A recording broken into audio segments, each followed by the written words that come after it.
What is good, guys? Coach VC here. Let's get to it. Nadal gets absolutely thwomped here in the Olympics.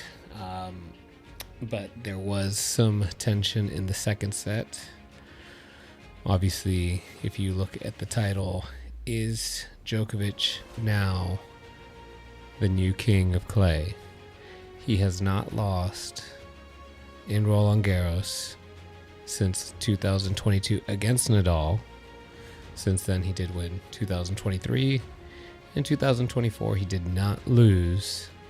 He was just eliminated by his own knee. Now, let's take a look at some of these points to break down what happened exactly. Now, that first set, Nadal was a little bit tentative in crucial moments, and he really never had any chances to break Djokovic. So I don't really want to go too much into that, as I feel we're not going to gather too much information from that. So let's pick it up here.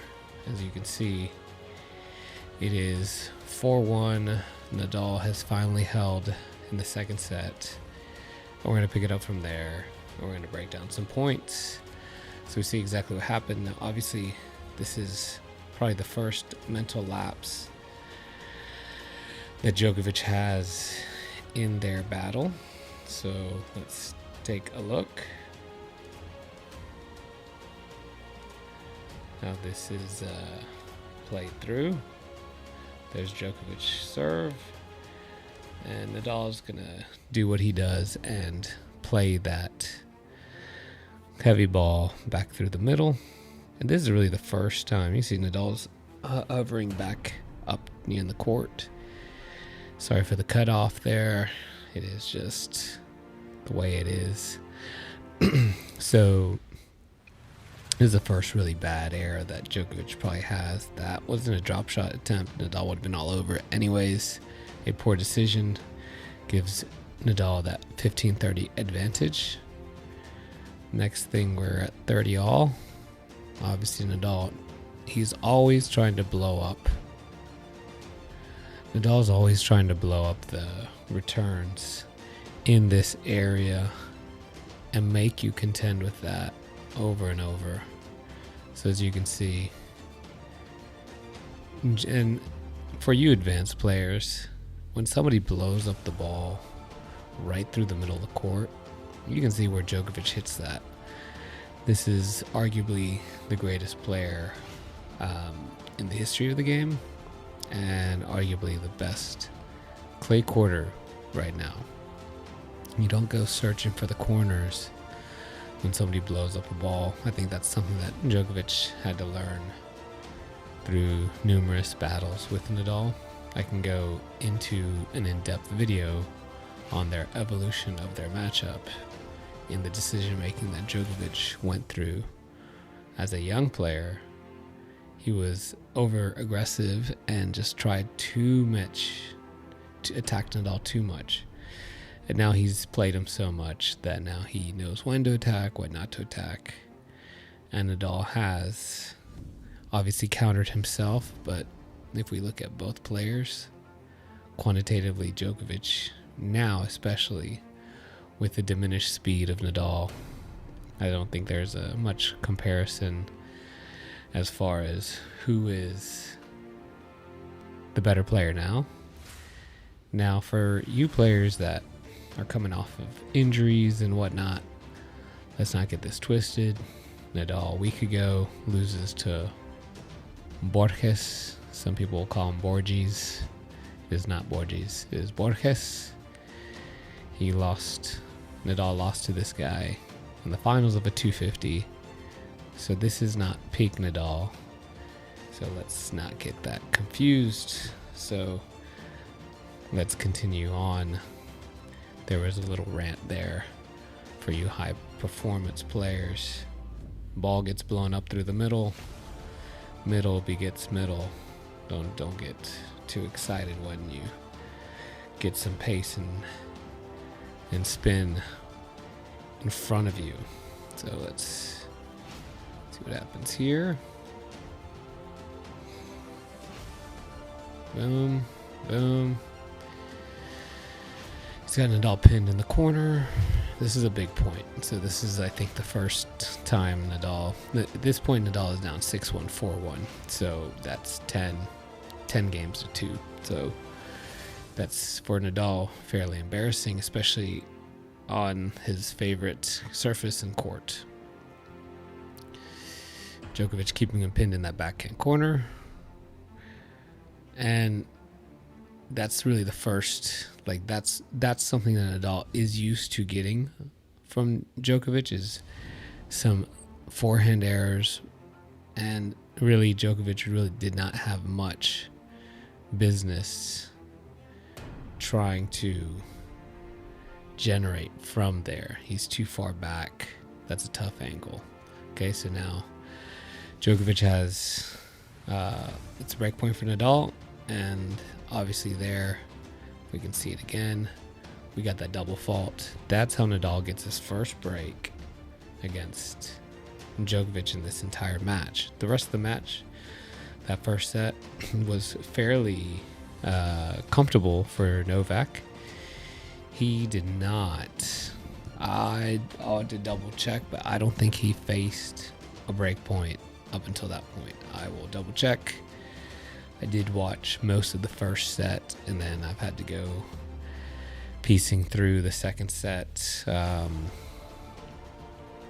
But, I am a Nadal fan for a specific set of reasons that I will get into. But you also have to, as a coach, recognize if someone is putting up numbers like Djokovic. You have to respect the man, and he is obviously probably the best player we will see. And that's tough for me to say, but there is an argument for Nadal to being the GOAT. I will also get into that a little bit later, but let's continue. So there is that first break for Nadal. Now 15-love Nadal. He's created an opening. He should shoot this line. He does. You can see that big crossover and that slide. That is standard equipment for these guys. You see how Djokovic slides and gives a nice spinny ball. And there Nadal is taking that backhand down the line. This is classic vintage Djokovic defense here. His crossover left slide. And he gets an error there. Now Nadal's up 30-love. Let's see how this goes. That's an incredible backhand down the line. Nadal, an incredible pickup.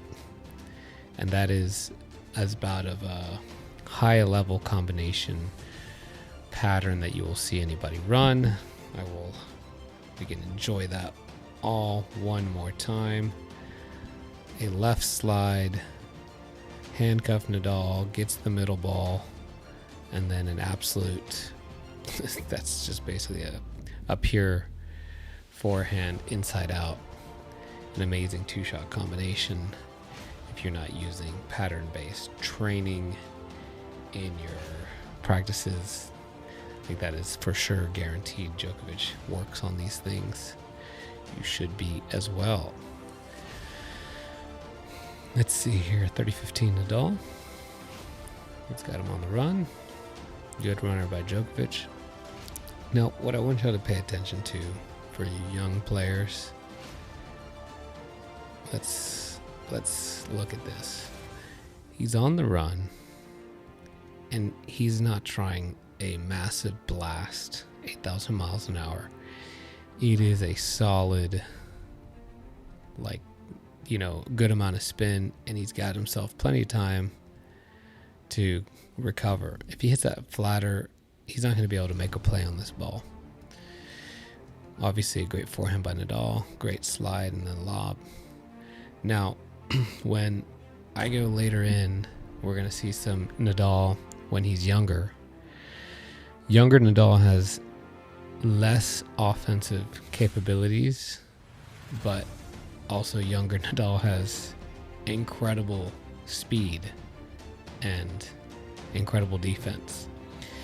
And for this level, if you start losing defense, the list of guys that can beat you starts getting much bigger. And that's what Nadal is. When we see the previous week he lost to Borges, he would not suffer that defeat if he's in a faster form. So his speed is diminishing, but his offensive skills set has improved. So he'll put away more of these things from these positions. And I think, yeah, Djokovic misses that. So now we got 40-15 Nadal. Good slice T serve. That he gets the error. Now we're at 4-3, and this is really the first time this is any sort of match. To be fair, when they played a few years back, Nadal did kind of run away with the first set. So this is kind of in their 3 out of 5 set battles. You know, one of them runs away with something for 30-40 minutes. The other one can dig back in and make this a battle, which I think if it goes, this is a 3 out of 5 setter, there is a way that Nadal can pull the third set out, because obviously he lost this one, but if he can sneak this set out, then we would be in for a nice battle of a third. So here we go, Nadal's at 15 love. And this is a prime example of Nadal, a younger Nadal gets a pretty good play on that shot especially. And now he's not as quick. So anybody that's, you know, when you're watching Nadal compete now, it's tough because you can see he is just not quite as quick, swift getting to these balls. So now we got 15 all, Djokovic serving. This is a good ball for Nadal to go line. I think he goes back cross yet. And so understand when Nadal is playing better and he's missing less, he will use his forehand down the line and increase ball speed on it more often. He is not in great striking form. He's in, I would say, average to good striking form, especially compared to where he's been throughout the year. He's probably still nursing some injuries. I'll also in this video, I'll get into, you know, looking at his serve motion. Just we look at the serve motion, his abdominals are completely shot for sure. There's no way you can convince me that he's fine when he's not even getting any sort of, you know, full extension. He's basically like kind of side arming the serve. I think anytime he goes into a very extended position in the ab, he's probably going to tear it. There's probably, I don't know, he's, you know, I can only judge based on what I see, but what I see is a man that is trying to make one final surge, and he's very limited with what his body can give him right now. So again, the thumbnail and the title, yes, Djokovic is right now probably the king of clay. We will find out if he can solidify this. Again, I have Alcaraz and Zverev tied for second right now, because hashtag play the fifth set from 2-all for Zverev to see what would have happened. It's gonna piss off some people, but that's just, you know, running joke. Obviously Alcaraz won, but would he have if the double fault would have stood? That's another video. You can look in the library. All right, let's keep going. So here we're at 15-all. Nadal's got control of this. He's starting to fire some forehands. And this is really one of the first times you can see he's ahead in Djokovic in the rally. And now he's got Djokovic on the move. Pay attention to where Nadal's standing for the drop shot. He hits the drop shot. Djokovic is barely getting there. He's positioned himself there. he could be a little bit further up. He doesn't think the angle is an easy play for Djokovic, so he's scooted back a little bit more to take away the deep line. So let's see how this unfolds. And here he's got to look at a line. I think he thought Djokovic is going to run to cover it, so he's just going to go back behind. Djokovic holds. These guys have played from these scenarios 8,000 times against each other, so there's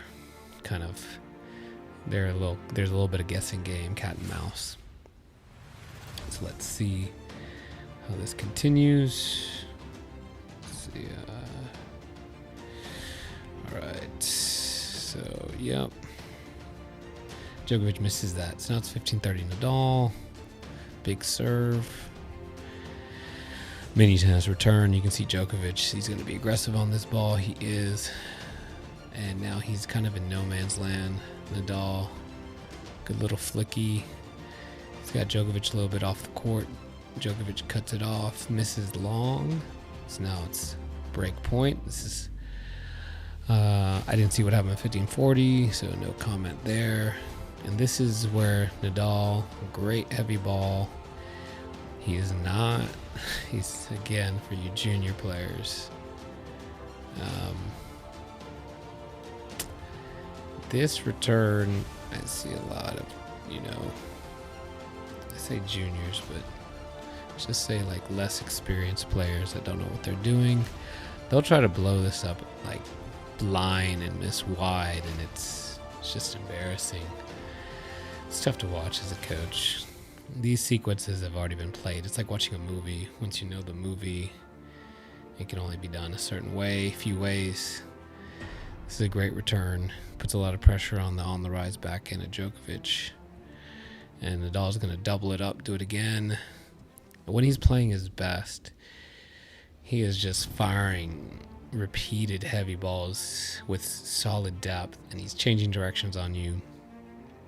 And it's really hard to do damage on, a fast Rafa as well. So this is unfortunately like slow Rafa, but he's still faster than probably 85-90% of the guys. So it's a good heavy ball. And Djokovic is just so, these don't do much damage to him. I've heard tales that he has a ball machine that creates the exact same RPM trajectory, and he would just sit in front of that thing, and I believe it was the first 500 or 700 balls he would hit would be to counter that. That is from an unverified source, but I tend to think when you see how easily he can handle these heavy balls, and it does create Rafa a lot of problems. So he's ahead of the point now. He's got to get inside in. You can see that's the ball right there. Young Rafa gets there, and he will flick that deep cross, and now he is barely getting there. And now he's just using his know-how on how to defend. And he gives that little jab like he's going to cover the open court, and Djokovic takes it. And if we're going to say that Novak has one weakness, I don't even want to say weakness, but it's just not like an exceptional strength, is his overhead. Sometimes he'll just be kind of too cautious with the overhead. That's an incredible overhead back by Nadal. And then now, this is just a step in. And this is for you players that we're going to just like chip and rush in and do that stupid, silly shit that as a coach, I mean, I had to go through the era where I heard coaches clapping, like, it's all right, good, you had to come up with a pass. Yeah, passing shots are easy. And these windows for professionals are very easy. The era of, like, rushing to the net and just giving people targets to pass you, hopefully is done. We don't see very much more of that. Obviously, on the money end here, when the TV stuff, you don't see blatant net rushing. So hopefully you players and coaches that are working with juniors aren't getting them to just rush all over the net. it can work. I'm not saying it can't work. It can work, but it means your opponent has trash passing shots, and they probably would have missed from behind the baseline anyways. But there is a place for rushing in occasionally. I don't want to say it's never going to work, but anyways, let's go back to this. So we got the clean pass by Nadal, and this is now the first time we got ourselves a real match. 4-4, and this is obviously, can Nadal ever get a lead in the set? And I want to say he misses, like he tries to pull the trigger on a forehand, he misses. Let's see, that's a short forehand, but it does pull Djokovic. Now that's a great backhand on line, but there Nadal just left it a little short, and Djokovic, once he gains this territory, we'll watch it from here again. So this is a good slide for Nadal. He should be hitting a very deep cross, finding this area, like loop it up into this area here. Instead he kinda fishes it to the side, and now you can see Djokovic, once he has that territory, you see he's inside the baseline. He's played the game so much. These guys, they read exactly when to attack you, and they take calculated risks, not like random swings of the ball that you'll see some of the young guys. We don't want to say names, but rhymes with Sen Belton. But these guys, that's why when they encounter these masters of the game, they aren't able to just fire away and pick up random victories against these guys. They play the game too clean, and the young guys need to probably stop off TikTok and doing their little dances and probably study their matches, especially against these guys, because I haven't seen any able to dismiss what Djokovic, Nadal, and Federer did. Those guys aged out, and this young generation, they're going to have themselves a tough time. Well, one is like Alcaraz is going to pick up a bunch of majors unless they start figuring out what they need to do and watching these former greats. So now we're back to 4-all. 30-15 Djokovic again. That's a ball that if Nadal's in form, he executes it, he makes it, and now it's 30-all. Instead it's 15-40, he saves one break point. Now we got the other break point. Great slice serve out wide. And again, serve and volley. I'm not a huge fan of it, but if you are going to do it, you do it on the wide serves. This is ultimately why, if you get any sort of nervous, I mean, Djokovic is getting there pretty comfortably, and he can tag this ball. He decides to kind of roll it, and Nadal makes a good play, but that is a 50-50 guess for Nadal there, and he guessed right, and Djokovic is obviously clearly upset that he let that go. Now we're at deuce. Here we go, step in backhand. He's got Nadal pinned in there. And this is something, again, for you juniors. If you want to be able to, like, reset pace and not just try to blast everything as hard as you can, you can take some notes here from Nadal. When he gets pressured, he will get some air under the ball. He is moving diagonal back. He gives himself time to reset. And then this is a ball I felt Nadal, he usually will go loopy line and then inject pace down the line with the forehand. And I'm sure if he was watching this match, he's probably kicking himself that he didn't shoot this line. I think he goes back cross. And he missed a window there to take control of the point. And then now he's trying the line and he shanks it. That was the wrong one to do it on. So those are missed opportunities that Nadal historically, and misreads. That's it. He should have gone down the line on the previous one. Again, I'm being nitpicky, but match analysis for you players that are looking to find higher levels, when you change direction and how you change direction, whether you increase the ball speed or go for a more aggressive location, is very important. You have to be very precise for when you do that.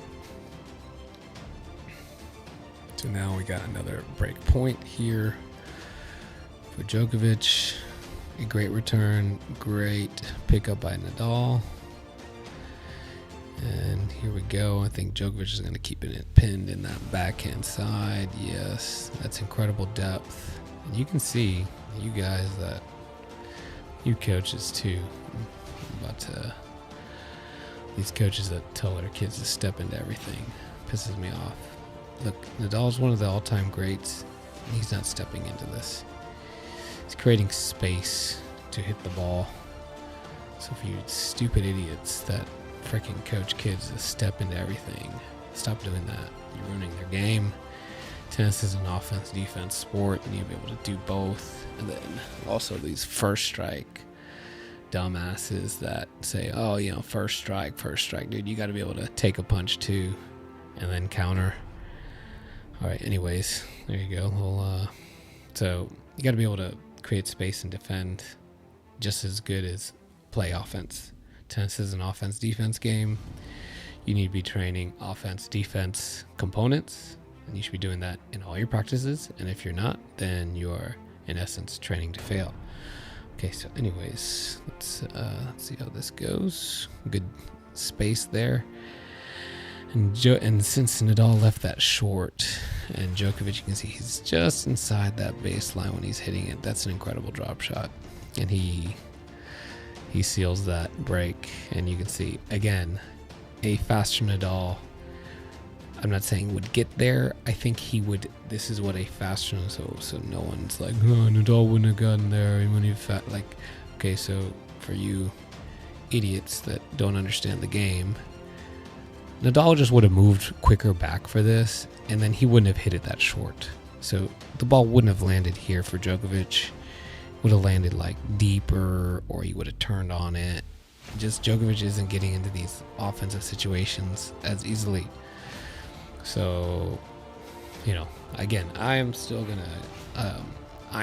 going to hold firm that a Nadal that is at peak speed. So I'm going to, right now, Djokovic, so if you're watching this video and you're like, what is the opinion? Djokovic right now is the king of clay until I see Alcaraz beat him in a 3 out of 5 set clay court battle. Last time they did that, Alcaraz, I believe his body broke down. So, and same, Musetti had a chance with Djokovic, and he's, I don't know. I'm going to watch that video, that match again. There's no reason that Musetti shouldn't do it, but, you know, he's getting tossed around by Djokovic quite easily as well. So anyways, Nadal, younger Nadal would have defended that better, and a young Nadal, 2013 even to 2018, you know, before all the injuries, in high leverage matches, especially on clay, the way he plays is very hard to eliminate in high leverage matches. I don't think we'll ever see anybody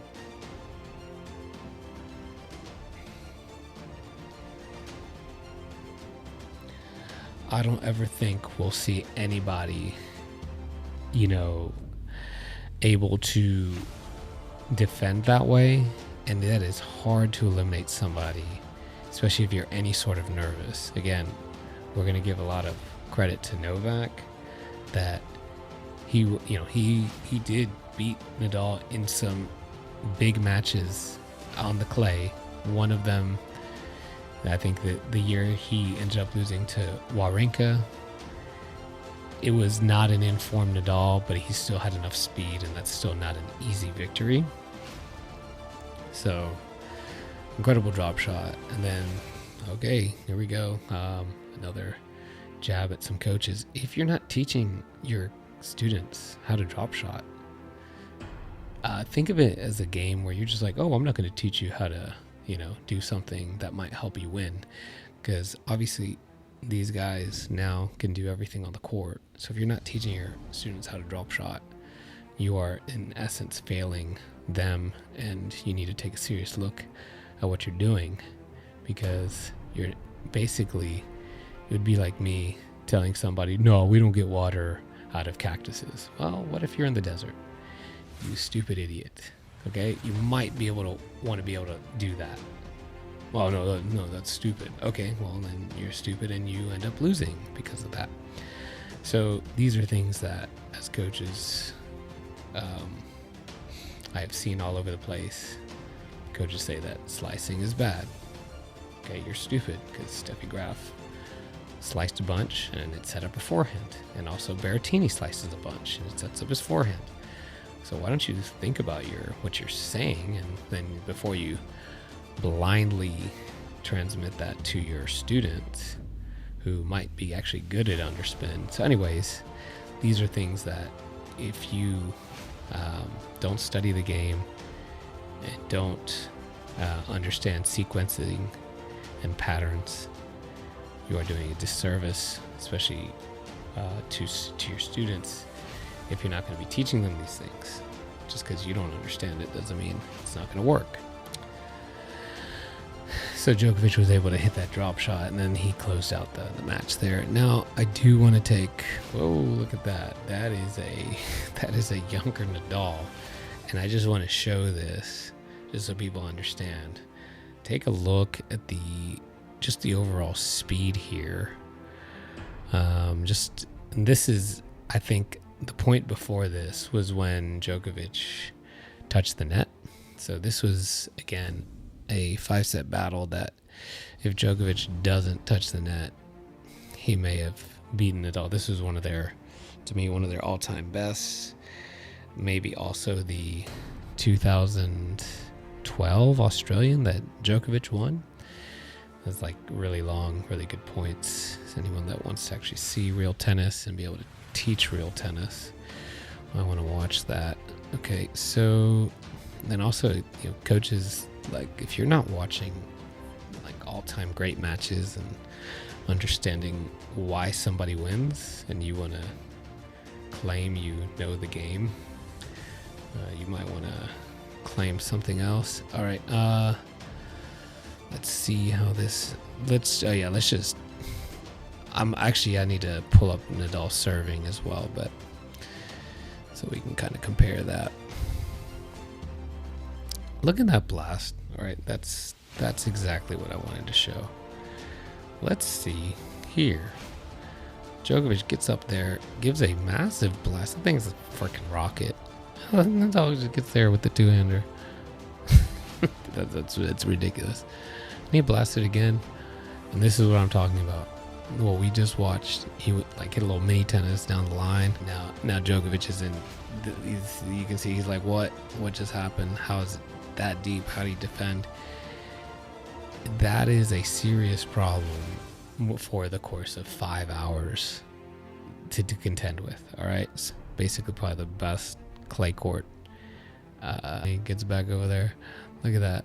And again, guys, he did not move forward. Did not step into that ball.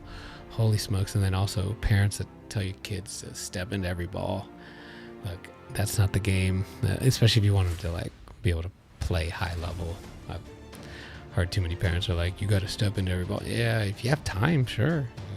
Your opponent's not going to give you very much time to move and retreat on that ball. On that. So those are things that, again,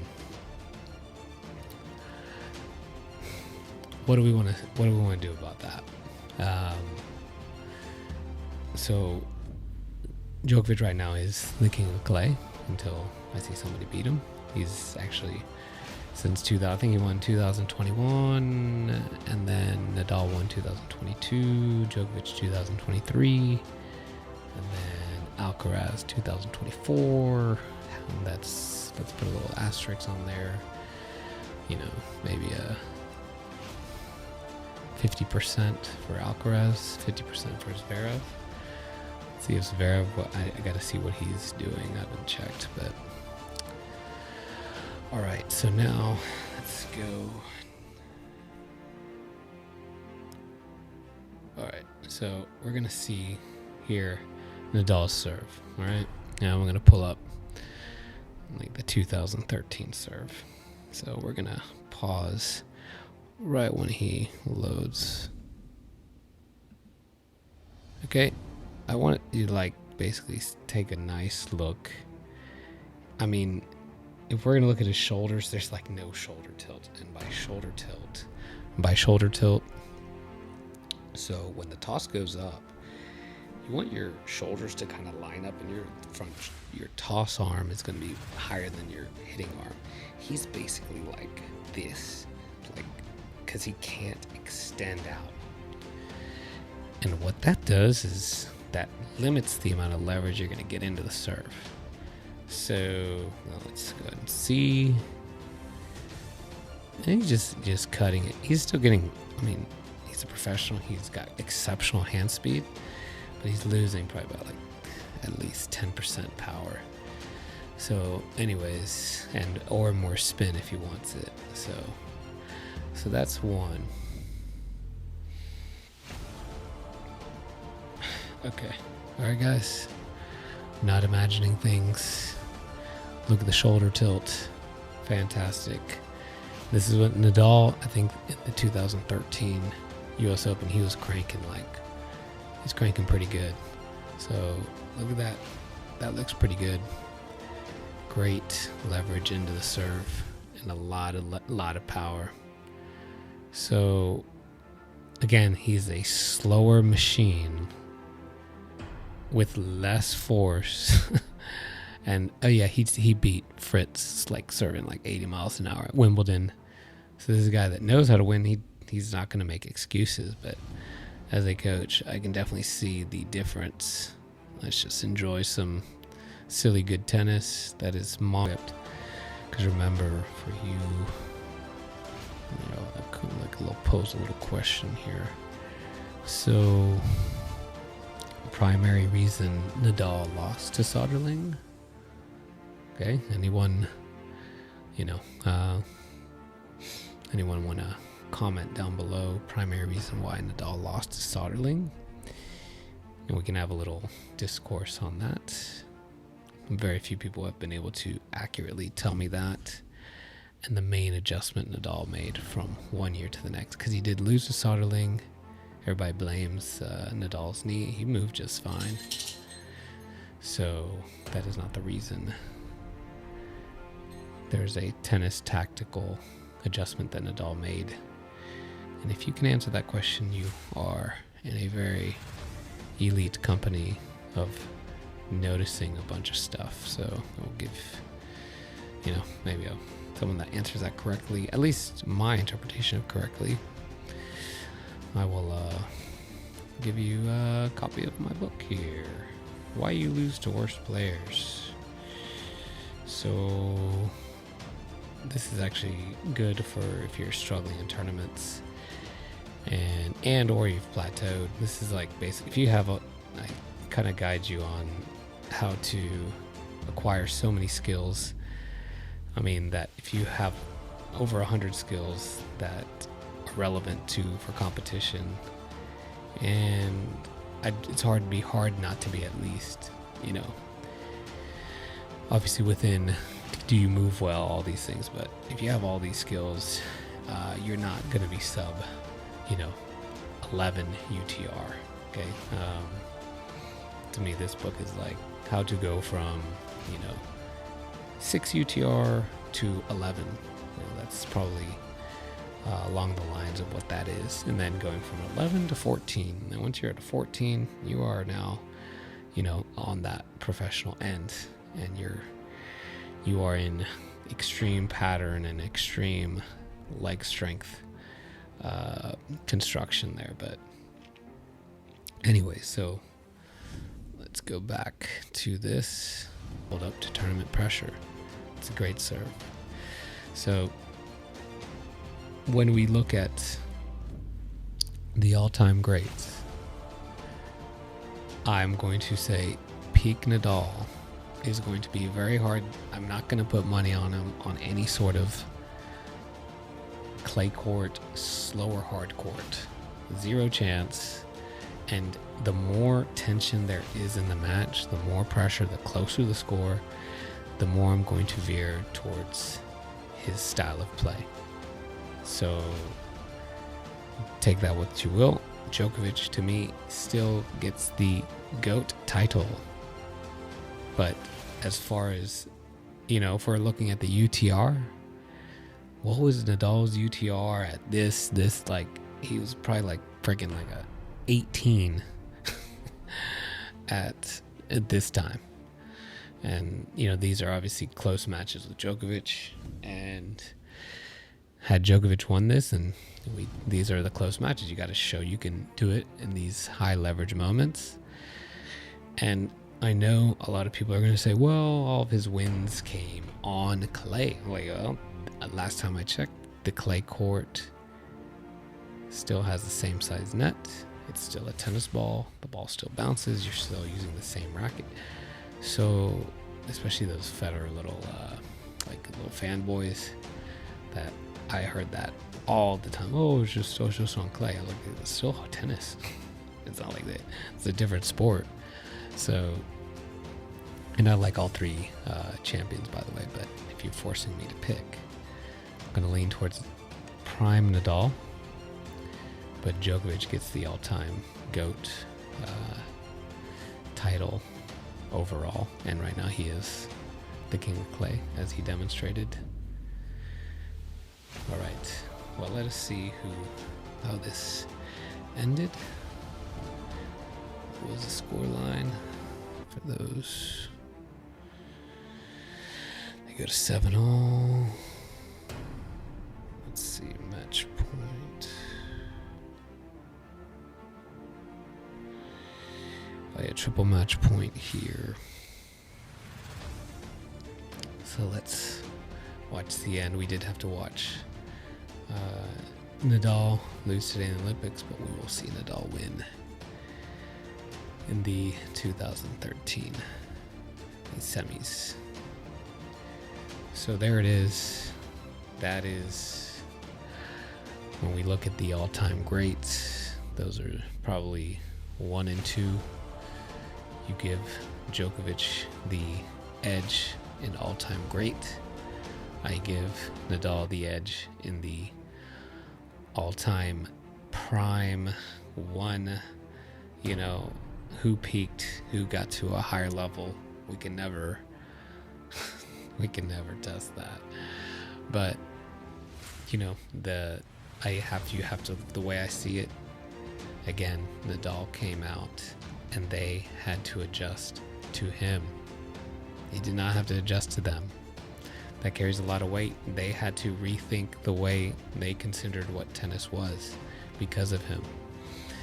And then much less, again, I can make videos with regards to each one of their rivalries if this is stuff you like. I obviously have teaching based. Now, I do listen to some of the YouTube tennis experts, which is fairly painful.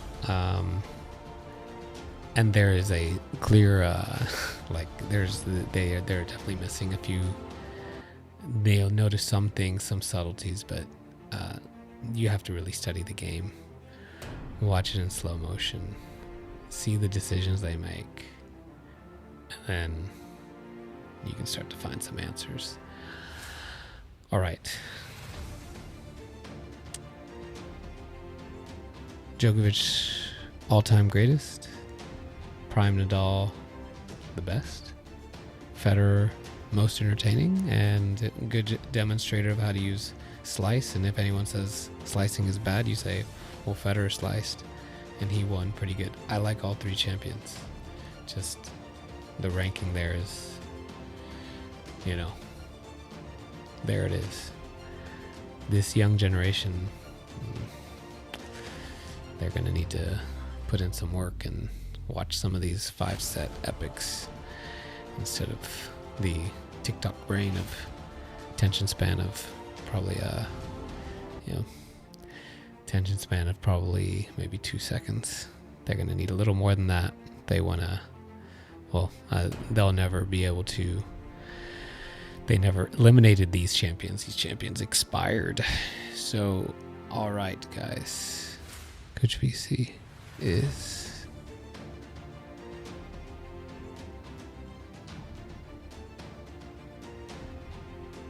now done.